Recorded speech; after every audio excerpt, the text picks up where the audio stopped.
안녕하세요. 역사돋보기입니다. 한국을 포함하여 세계 어느 나라 어느 역사든 피지배층인 민중들이 자신들을 보호하거나 관리하지 않는 정부를 향해 밀란을 일으켰던 역사들을 가지고 있습니다. 민중들의 분노가 무엇 때문이었는지, 그들이 정부에 무엇을 요구했는지를 보면 그 당시 시대상과 더불어 정치, 사회, 경제 구조를 모두 파악할 수 있기도 하는데요. 그래서 준비해봤습니다. 한국 밀란의 역사 시리즈. 그렇다면 한국사에 있어서 문헌상 기록된 최초의 밀란은 무슨 사건이었을까요? 바로 신라 말 일어났던 원종 애노의 난이었습니다. 한국 밀란의 역사 1부에서는 원종 애노의 난을 다뤄보도록 하겠습니다. 원종 애노의 난은 신라 말 889년 신라의 51대 왕이었던 진성 여왕 치세에 일어났던 밀란이었습니다. 통일 후 신라는 강력한 왕권을 바탕으로 체제가 안정화되었던 중대와 진골 귀족들의 왕위 쟁탈전으로 인해 정치와 사회가 혼란스러워지고 나아가 경제가 파탄났던 하대로 구분됩니다. 당연하게도 원종 애노의 난은 신라 하대 사회의 모순을 대표하는 성격의 밀란입니다. 그리고 원종 애노의 난이 일어났던 진성 여왕의 치세는 신라 하대의 혼란스러움이 절정에 달했던 시기였으며 진성 여왕은 남자만 밝히던 무능한 암군 중에 암군으로 꼽히기도 합니다. 진성 여왕에 대해 조금 더 살펴보도록 하겠습니다. 51대 왕 진성 여왕은 48대 왕 경문왕의 딸입니다. 역시나 하대 시절의 왕답게 경문왕의 치세에서도 각종 자연재해와 전염병 그리고 진골 귀족들의 반란이 잇따랐습니다. 아울러 도선 국사가 신라 전역에 풍수지리설을 유행시켰으며 도선 비기라는 예언서를 통해 경주의 구군이 다했으며 신라가 무너질 것이라고 예언했죠. 도선 국사가 퍼뜨린 풍수지리설을 바탕으로 지방 호족의 문화가 태동하기도 했습니다. 875년 경문왕 사후 경문왕의 장남이자 진성 여왕의 큰오빠였던 헌강왕이 49대 왕으로 등극했습니다. 헌강왕의 치세 때 당나라에서 유학하며 이름을 높였던 최치원이 당나라 관직 생활을 마치고 신라로 귀국했죠. 헌강왕의 재위 기간은 11년 정도였는데 헌강왕에겐 서자 아들을 제외하곤 적자의 아들이 없었습니다. 서자에게 왕위를 물려줄 수 없었던 사회에서 886년 헌강왕이 죽고는 그 다음 왕에는 헌강왕의 동생이자 진성 여왕의 작은 오빠였던 정강왕이 50대 왕으로 즉위했습니다. 정강왕 역시 진골 귀족들의 권력 투쟁에 신물이 나 있었는데요. 정강왕은 최치원 등 유능한 비진골 귀족들이야말로 신라의 미래로 여겨 형 헌강왕처럼 최치원을 특히나 총애했습니다. 하지만 골품제 신분제도가 뿌리 깊게 박혀진 신라 사회에서 아무리 능력이 있어도 최치원 같은 육두품 출신의 귀족들이 정치에 요직에 진출하기란 불가능에 가까웠습니다. 그래서 최치원은 자원하여 지방 관직을 전전하였죠. 정강왕의 치세는 1년이 겨우 넘으며 젊은 나이에 아들이 없이 사망했습니다. 정강왕마저 아들이 없자 887년 헌강왕과 정강왕의 여동생이었던 진성 여왕이 51대 왕으로 즉위했습니다. 이미 신라는 두 번이나 여왕을 배출했던 사례가 있어서 여왕의 즉위에도 큰 문제는 없었습니다. 정강왕은 죽을 때 왕위를 여동생에게 넘긴다는 유훈을 남기면서 이렇게 이야기했습니다. 내 병이 위독하여 필시 다시는 일어나지 못할 것이다. 불행히도 대를 이을 아들이 없다. 그러나 여동생 만은 천성이 명민하고 골격에 흡사 건장한 사내와 같으니 그대들은 마땅히 선덕 여왕과 진덕 여왕의 옛 일을 본받아서 그녀를 왕으로 세우는 것이 좋겠다. 진성 여왕에겐 애인이 있었습니다. 진성 여왕도 엄연히 왕이고 남편도 없었던지라 애인이 있는 게 무슨 문제가 되진 않지만 그녀의 애인은 김위홍이라는 유부남이었습니다. 심지어 김위홍은 진성 여왕의 삼촌이었죠. 김위홍의 관직은 신라 최고가 등의 각간이었고 왕의 애인으로서 김위홍은 비선 실세로 거듭나 모든 권력을 좌지우지했습니다. 다만 888년 진성 여왕 재위 2년 차에 김위홍은 일찍 죽고 말았죠. 김위홍 사후 진성 여왕은 타락합니다. 다음은 삼국사기의 기록입니다. 위홍이 죽자 해성대왕이라는 시호를 추정하였다. 이후로 임금은 젊은 미남 2~3명을 몰래 불러들여 음란하게 지내고 그들에게 요직을 주어 나라의 정사를 맡겼다. 이 때문에 아첨하고 총애를 받는 자들이 방자하였고 뇌물을 주는 일이 공공연하게 행해졌으며 상과 벌이 공정하지 못하고 기강이 문란해졌다. 진성 여왕 개인의 문란함과 더불어 당시 신라의 정치와 사회가 얼마나 엉망이었는지를 알려주는 기록이 있습니다. 삼국사기에는 여러 주와 군에서 곡물과 세금을 보내지 않아 창고가 비고 국가 재정이 궁핍하였다고 기록되어 있습니다. 각 지방에서 이제는 중앙으로 세금을 보내지 않는다는 내용인데요. 진성 여왕의 아버지 경문왕 시절부터 본격화된 지방 분권화 현상이 진성 여왕 치세에 오면 이젠 매우 심해져서 각 지방이 중앙정부의 명령이나 지시를 어기는 지경까지 와버린 겁니다. 신라 정부는 아예 정부로서 기능을 못하기 시작한 거죠. 물론 중앙정부가 호구처럼 가만히 있었던 건 아니었습니다. 각 지방에 사람들과 군사들을 보내어 지방당국을 겁박하며 지방당국은 별 수 없이 백성들의 고혈을 짜내어 세금을 억지로 뜯어낸 다음 형식적으로 그나마 세금을 납부했지만 중간에 새는 돈이 훨씬 많았죠. 백성들은 기존보다 훨씬 더 많은 세금을 뜯겨야만 했고 각 지방의 백성들이 이토록 고통을 받고 있음에도 중앙정부는 지방의 호족들이나 지방 세력들을 통제할 힘이 없었습니다. 이러니 각 도처에서 도적들이 봉기하기 시작했고 나아가 밀란으로 확대되기도 하였으니 그 대표적인 사건이 바로 원종 에노의 난이었습니다. 원종과 에노는 평범한 농민이었습니다. 이 둘이 반란군을 모집하여 걸기한 정확한 사연은 전해지지 않지만 도저히 신라의 농민으로 살 수가 없어서 당장에 죽게 생겼으니 반란을 일으킨 것이었겠죠. 원종과 에노는 오늘날의 경상북도 상주인 사벌주에서 반란을 일으켰습니다. 경북 상주와 신라의 수도 경주는 그렇게 먼 거리가 아닌데요. 원종 에노의 난 소식에 진성여왕과 신라 정부는 실겁했을 겁니다. 신라 조정은 11번째 관등인 남아라는 관등의 영기를 반란 진압군 총사령관에 임명하고 상주로 보내 원종 에노의 난을 진압토록 했습니다. 하지만 사령관 영기는 반란군의 보루를 보고 두려워하여 진군하지 못했다고 합니다. 반란군의 정확한 규모가 전해지지는 않지만 진압군이 그 기세를 보고 쫄아서 도망갔다는 기록으로 말미암아 원종과 에노가 이끌던 반란군의 규모가 결코 적지 않았다고 유추해볼 수 있겠죠. 결국 영기는 제대로 싸워보지도 않고 도주한 죄로 인해 진성여왕은 영기를 처형했습니다. 오로지 우연이라는 작은 마을의 촌주가 원종 에노의 반란군과 치열하게 싸우다가 전사했다고 합니다. 우연의 공에 감복한 진성여왕은 10대에 불과했던 우연의 아들을 아버지의 뒤를 이어 촌주로 임명해 주었다고 합니다. 안타깝지만 원종 에노의 난에 관한 기록은 이게 전부입니다. 진압된 것만큼은 확실해 보이지만 어떻게 진압을 했는지, 반란군은 어떻게 됐는지, 반란을 주도했던 원종과 에노는 어떻게 되었는지 그 어떤 추가적인 기록도 전해지지 않고 있죠. 그리고 보통 반란군을 진압한 공로가 있는 진압군 사령관은 논공 행상을 받는 게 일반적인 관례인데 원종 에노의 난 관련해서는 첫 진압군 사령관이었던 영기를 제외하곤 누가 반란군을 진압했는지 전혀 기록이 나와 있지 않습니다. 그리고 반란이 처음으로 터진 지역은 그 행정적 지위가 격화되는 것 역시 관례인데 상주의 지위를 격화시켰다는 기록도 없죠. 하긴 이미 지방 통제력이 제로에 가까워진 상황에서 중앙정부가 형식적으로 상주의 지위를 격화시켰어도 상주에는 아무런 타격 없이 중앙정부의 지시를 무시했을 거긴 하지만요. 실제로 원종 에노의 난 직후 상주 지역은 아자게라는 호족이 영향력을 행사했습니다. 아자게는 스스로를 장군이라 칭하며 사실상 상주 지역을 신라 중앙정부로부터 독립시켰죠. 참고로 이 아자게가 바로 견훤의 부친입니다. 즉 신라는 어쩌지 원종 에노의 난 반란 자체는 진압했을지언정 반란군의 첫 진앙지였던 도시는 어쩌지 못하는 수준이었다는 겁니다. 원종 에노의 난 이후 몇 년이 안 되어 아자게가 상주 지역을 신라 정부로부터 독립시키고 강원도 원주에서는 양길이 신라 정부로부터 독립하고 양길이 밑에서 성장하던 궁예는 강릉에 털을 잡고 세력을 확장했고 아자게의 아들 견훤은 전라도 지역에 뿌리를 내렸습니다. 이 군벌들이 각자 병력을 다 어디서 모았겠습니까? 전부 신라의 농민들이었습니다. 농민들은 이제 신라 정부를 신뢰하지 못할 만큼 그 당시 신라의 경제 구조가 엉망이었다는 뜻이죠. 아울러 어디인지 정확히 알 수는 없지만 신라 영토의 서남 쪽에서는 붉은 바지를 입은 도적단들이 결성되어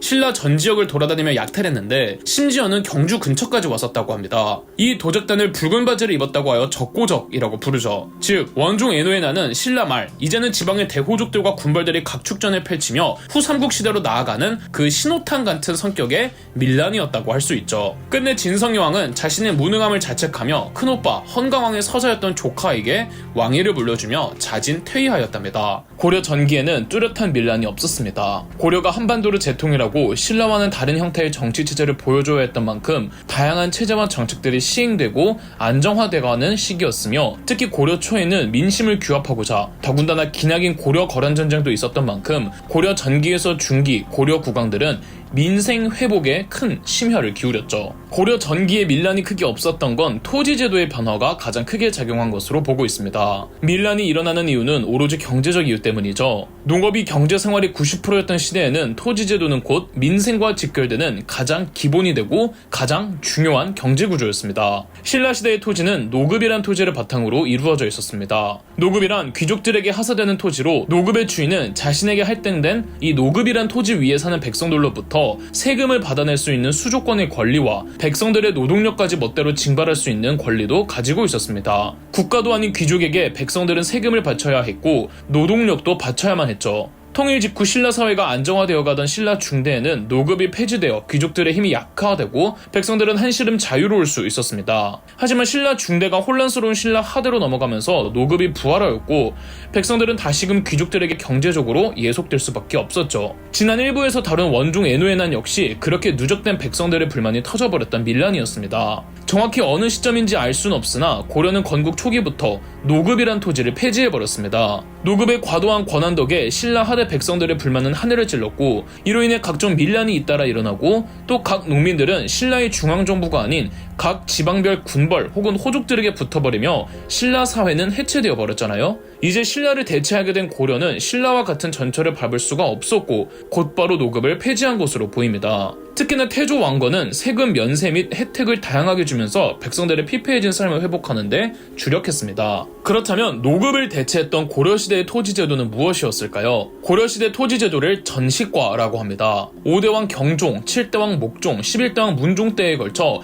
여러 개정을 통해 안정화된 고려시대의 토지, 전식과는 역시 국가가 고려의 귀족 관료들에게 하사하는 토지였는데 오로지 귀족 관료들의 백성들로부터 세금을 징수할 수 있는 수조권만 있고 노동 징발권은 없었습니다. 노급에 비하면 훨씬 자유로운 거죠. 아닌 게 아니라 전식과가 최종 형태로 자리를 잡은 11대왕 문종의 치세는 태평성대로 널리 알려져 있습니다. 하지만 어느 제도이든 시대에 맞게 변형을 하지 못하고 오랜 시간이 흐르다 보면 고이기 마련입니다. 고려의 귀족 관료들은 문벌 귀족이 되었고 이들은 토지 지배력을 점점 강화했습니다. 문벌 귀족들의 정치, 사회, 경제적 권력 독점 현상은 점차 심해지면서 폐단들이 쌓여갔죠. 결국 문벌 귀족들의 폐단에 불만을 품고 있는 고려의 군부가 1170년 정변을 일으켜 문벌 귀족들을 쳐내고 무신 정권을 수립했습니다. 무신 정권이 수립되고 고려는 하루도 조용할 날이 없었습니다. 고려의 군부 장교들은 서로 무신 정권을 장악하고자 끊임없이 내전을 벌였죠. 문벌 귀족의 폐단이 축적되어 사회가 부패하고 있었던 것에 불만을 품으며 일으킨 무신 정변. 그래서 무신 정권이 들어서고 새로운 세상이 도래하리라 기대한 사람도 많았건만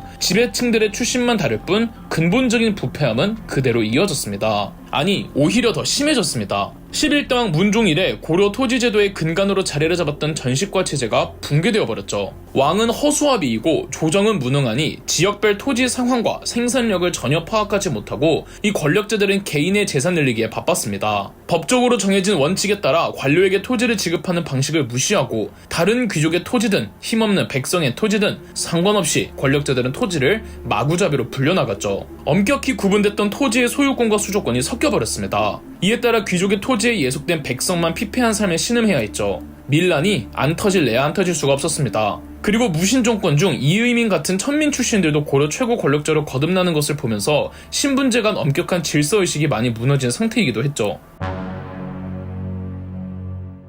무신 정권기에 벌어진 첫 밀란은 1176년 공주 명확소에 일어난 망이 망소의 난이었습니다. 이름만 들어도 귀족이나 지배층은 아닌 것만은 확실해 보이죠. 고려에는 향, 부곡, 소, 장, 철라는 특수행정구역이 있었습니다. 이 중 소는 특정 물품을 제작하는 수공업 마을이었는데 이 마을들은 다른 지역에 비해 조세의 부담이 훨씬 컸으며 거주 이전의 자유도 없었던지라 신부는 양민이어도 대우는 천민에 가까웠습니다. 공주의 명확소는 그러한 마을 중 하나였고 숯을 생산하던 마을로 추정하고 있습니다. 망이와 망소이가 과도한 세금에 대해 불만을 터뜨리며 반란을 일으켰던 거죠. 이 시기가 이 무신 정권에서 한창 서경에서 일어난 조이총의 반란군과 내전을 벌일 때였는데 전투가 계속 이어지니 무기의 생산량을 급격하게 늘렸고 이 무기 생산에 필수적인 숯 사용량도 늘어나면서 공주 명확소에 대한 세금 과징이 지나칠 정도로 높아졌던 것으로 추정하고 있습니다. 망이 망소이는 산행 병마사라 자칭하며 공주를 공격해 함락시켰고 조이총의 난을 진압하느라 여력이 없던 무신 정권은 망이 망소이의 반란군을 잘 타일러서 끝내려고 했지만 망이 망소이는 무신 정권의 회유를 거절하며 반란을 이어갔죠. 무신 정권은 정황제, 장박인 장군 등에게 3,000명의 군사를 주어 토벌하게 했습니다. 거의 1년간 싸우다가 끝내 망이 망소이가 항복했습니다. 무신 정권은 반란군을 무작정 처벌하면 후폭풍이 두려워 오히려 망이 망소이에게 국고의 곡식을 나눠주었고 명확소를 일반 마을로 승격시켜 주었습니다. 하지만 무신 정권은 반란군 수장들의 가족들을 인질로 삼았고 한 달 후 곧바로 망이 망소이는 다시 반란을 일으켰습니다. 망이는 이미 우리 고을을 현으로 승격시켜주고 또 수령을 두어 위험무마하게 하였으나 곧 다시 군사를 동원해와서 토벌하고 나의 어머니와 아내를 잡아가두니 그 뜻이 어디에 있습니까? 차라리 칼날 아래서 죽을지언정 끝내 항복한 포로는 되지 않겠고 반드시 왕경에 이르고야 말겠습니다. 라고 했죠. 그들은 충남 천안까지 진격하고 지금의 충청남도 전역을 확보합니다. 무신 정권은 다시 명학소로 강등시켰고 정세유 장군을 보내어 반란군을 진압했습니다. 1177년 6월 결국 망이가 항복하면서 반란은 끝이 났죠. 1182년에는 전주에서 관노였던 죽동이 반란을 일으켰습니다. 죽동의 난 역시 인간 처우를 받지 못했던 관노들이 몰락한 승려와 생계를 유지하기 어려운 농민들과 결탁해 벌인 반란이었죠. 전주로 파견되었던 지방관 진대유가 가렴죽으로 백성들을 괴롭히자 죽동 등 6명의 관노와 불평을 품은 자들을 불러 모아서 진대유를 산중에 절로 쫓아버리고 10여 개의 집을 불태운 뒤 관할을 점거했습니다. 무신 정권에서는 곧바로 진압군을 파견하였는데 아무래도 관노가 주도하여 일으킨 반란 세력이 정규군을 상대로 승리하는 건 어려웠죠. 하지만 당시 반란의 원인을 꿰뚫고 있던 안찰사 박유보는 굳이 도망간 죽동 등 반란의 주도자들을 쫓지 않았고 오히려 원흉이었던 진대유를 처벌하였다고 합니다. 1193년에서부터 1196년까지는 경상도 전역에서 김삼이 효심의 난이 일어났습니다. 김삼이와 효심이 정확히 누구인지는 기록이 남아있질 않으나 승려 혹은 농민으로 보고 있으며 김삼이와 효심은 각각 지금의 경북 청도인 운문과 지금의 경북 울산인 초전 지역에서 반란을 일으켰다가 세력을 경상도 전체로 확대했습니다. 김삼이와 효심은 반란의 명분을 만들기 위해 신라 부흥운동이라는 기치를 내걸었습니다. 밀란 사상 최초로 명분을 가진 밀란이었죠. 이때 무신 정권의 최고 권력자는 천민 출신의 이의민이었고 진압군 총사령관은 이의민의 아들 이지순이었죠. 진압군의 병력이 약하지 않았음에도 진압군은 반란군과 깨작깨작 싸울 뿐 전면전을 벌이지 않고 있었습니다. 마치 짜고 치는 고스톱 같았죠. 김삼이 효심의 난이 신라 부흥운동의 기체를 표방했던 시점이 딱 진압군과 반란군의 전투가 시작되던 때였습니다. 옛 신라의 수도 경주는 이의민의 고향이었습니다. 이의민은 아들 이지순을 통해 김삼이 효심과 내통하고 있었죠. 김삼이 효심이 신라 부흥운동을 내걸었던 배경엔 이의민의 사주가 있었고 진압군의 사령관이었던 이의민의 아들 이지순은 군 기밀을 계속 반란군에게 흘려주고 있었습니다. 반란에 성공하면 이의민을 새로운 왕으로 추대하겠다고 합의도 해놓은 상황에서 이의민은 이씨가 왕이 된다는 18자 위양 소문을 암암리에 퍼뜨렸죠. 이의민이 김삼이 효심의 난과 내통하고 있다는 것을 아는 사람들은 알고 있을 정도로 소문이 퍼지고 있었습니다. 이의민을 견제했던 무신 정권의 또 다른 권력자들이 진압군의 사령관을 김촉후로 교체하도록 하였고 아니나 다를까 이의민의 아들 이지순이 진압군 사령관에서 빠지자마자 곧바로 김삼이 효심의 난은 진압되었습니다. 무신 정권기의 밀란은 이게 끝이 아니었습니다. 이의민은 결국 최충원에 의해 제거되었고 새로운 무신 정권의 집권자가 된 최충원은 권력자의 자리를 세습하기로 하면서 최씨 집권기를 수립하였죠. 1170년 무신 정변으로 무신 정권이 수립된 이래 고려의 기본 토지제도였던 전시권은 붕괴되어 버렸고 지배층은 권력 투쟁에만 눈이 멀었고 내전이 끊임없이 일어나며 고려 사회는 도탄에 빠지고 민생은 파탄이 나버렸습니다. 이에 전국 각지에서 수많은 밀란들이 터졌죠. 지난 2부에서는 1176년에서 1177년 공주 명학소에서 일어났던 망이 망소이의 난, 1182년에 일어났던 전주 관노 죽동의 난, 1193년에서 1196년 경상도 전역에서 일어난 김삼이 효심의 난을 소개해드렸습니다. 이 중 김삼이 효심의 난은 스스로 왕이 되기를 꿈꾸었던 무신 정권의 최고 집권자 이의민이 개입할 정도로 고려의 무신 정권은 엉망이었습니다. 1196년 결국 이의민은 최충원에 의해 제거되었습니다. 새롭게 권력을 차지한 최충원은 추후 자신의 아들에게 직위를 세습하며 최씨 집권기를 형성했죠. 하지만 최충원 집권 초기에는 여전히 최충원에게 반기를 들며 일어나는 반란도 잇따라 일어났습니다. 집권자만 바뀔 뿐 사회의 혼란은 전혀 수습되질 않았습니다. 1198년 수도 개경에서 이번에는 천민이 반란을 일으켰습니다. 바로 만적의 난이죠. 만적은 개경에 살던 산호비였습니다. 일반적으로 만적이 최충원의 산호비라고 알려져 있지만 최충원의 산호비였다고 추정만 할 뿐 만적의 실제 주인이 누구였는지는 기록이 없습니다. 만적은 인근 뒷산에서 노비들을 대규모로 불러 모아놓고 정중부에 난 이래 나라의 공경대부는 노예 계급에서도 많이 나왔다. 왕후 장상의 씨가 따로 있겠는가? 때가 오면 누구든지 할 수 있는 것이다. 우리는 주인의 매질 밑에서 근육과 뼈의 고통만을 당할 수는 없다. 최충원을 비롯해 각기 자기 상전을 죽이고 노비 문서를 불질러 나라로 하여금 노예가 없는 곳으로 만들면 우리도 공경대부 같은 높은 벼슬 자리를 차지할 수 있다 라며 부추겼다고 합니다. 글로 기록된 문헌을 기준으로 한국 역사상 산호비가 반란을 주도한 최초의 사건이었죠.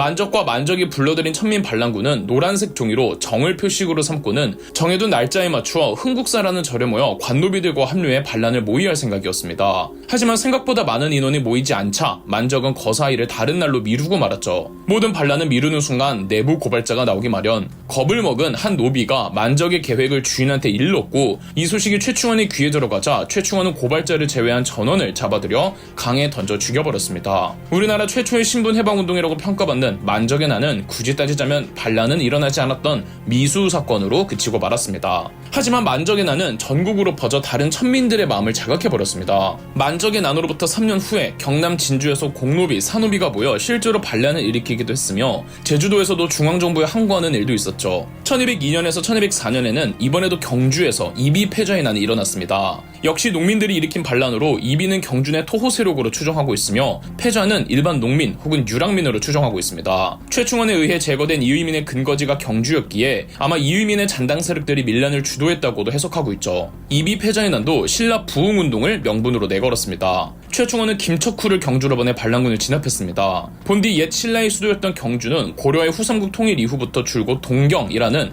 최고 특수행정국으로 구분되었으나 이비 패전이 난 이후 최충원은 동경을 경주로 행정적 지위를 격화시켜버렸습니다. 최충원 사후 최충원은 아들 최우에게 성공적으로 권력과 지위를 세습하였습니다. 최우는 아버지 최충원보다 훨씬 더 강력한 권력을 행사하며 독재 권력을 강화했죠. 최우의 집권기에는 고려의 역사의 거대한 사건들이 터졌으니 바로 몽골의 침입이었습니다. 1차 몽골의 침입을 받은 이후 최우는 대몽 항쟁의 뜻을 강하게 표출하고자 1232년 수도를 개경해서 서민 강화도로 천도하였습니다. 이후 몽골이 끊임없이 고려를 침공하며 고려 조정에게 당장 강화도에서 나와 개경으로 돌아올 것을 요구했으나 최우와 고려 조정은 끝까지 강화도에서 버티기로 하였죠. 몽골군은 강화도에 있는 고려 조정을 압박해 반강제적으로 그들이 알아서 섬에서 나오도록 고려를 초토화하기로 하였습니다. 군대를 여러 부대로 쪼개서 한반도 전역으로 보내 국토를 밟고 쑥대밭으로 만들어버리면 고려 조정도 별 수 없이 섬에서 나올 수밖에 없다고 생각했던 거죠. 몽골군은 고려의 남부지방까지 내려가며 고려의 국토와 백성을 짓밟았습니다. 이 정도로 고려 국토를 불바다로 만들어도 강화도의 고려 조정은 꼼짝도 하지 않았습니다. 그럴수록 몽골군은 계속 고려를 침공하였고 고려의 정부는 몽골군이 고려 국토를 유린해도 강화도에서 꼼짝하지 않았기 때문에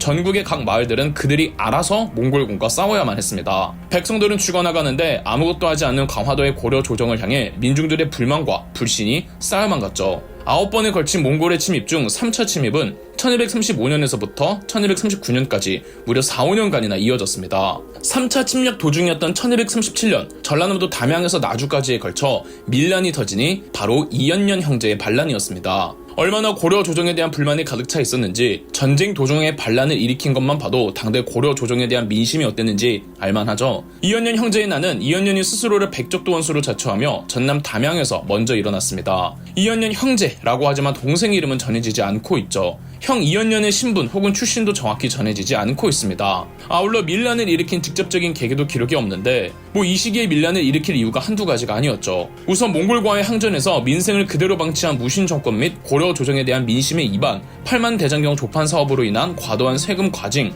그리고 전라남도 상당수에 최후의 농장들이 상당히 집중되어 있었기에 여러가지 경제적 착취로 버티지 못한 백성들이 이연년의 주도로 밀란을 일으킨 것으로 보고 있습니다. 이연년의 반란군은 삽시간에 세력을 떨치며 지금의 전라남도 거의 대부분을 차지하였습니다. 오늘날의 전라남도 나주는 고려의 김경손 장군이 지키고 있었는데 김경손은 1차 대몽 항쟁기 당시 귀주성 전투를 말 그대로 몸빵으로 막아내며 지켜냈던 고려 영웅 중의 영웅으로 칭송받는 존재였습니다. 그리고 당시 최고 집권자였던 최후 사위의 동생이기도 했죠. 이처럼 김경손은 매우 상징적인 존재였고 이연년의 반란군은 이런 김경손을 생포하고자 나주성으로 향해 나주성을 포위했습니다. 반란군의 규모가 나주성을 지키던 관군의 규모보다 훨씬 더 컸다고 합니다. 당대 김경손에 대한 이미지가 어땠는지 이연년이 자신의 반란군에게 한 말을 보고도 알 수 있는데요. 이연년은 지휘사는 귀주에서 성공한 대장이라 인망이 매우 중하니 내가 마땅히 산채로 잡아서 도통으로 삼을 것이니 활로 쏘지 말라라고 했습니다. 아마 이연년은 김경손을 죽이려고 한 게 아니라 그를 반란군으로 회유할 생각이었나 봅니다. 하지만 영웅 김경손은 넘어가질 않았죠.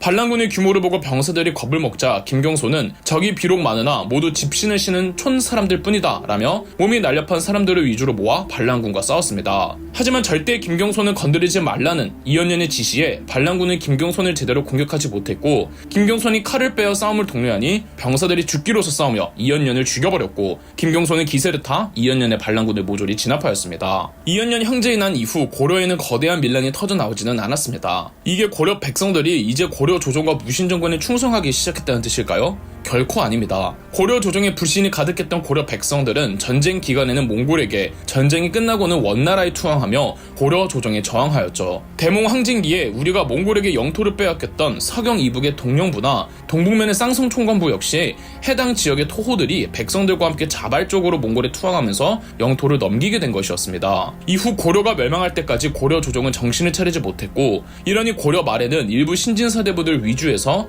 고려를 개혁할 게 아닌 아예 새로운 왕조를 꿈꾸는 자들이 형성되었던 겁니다. 다음 영상에서는 조선시대 밀란을 다뤄보겠습니다. 그럼 역사돋보기였습니다. 저희 역사돋보기가 멤버십 가입을 시작했습니다.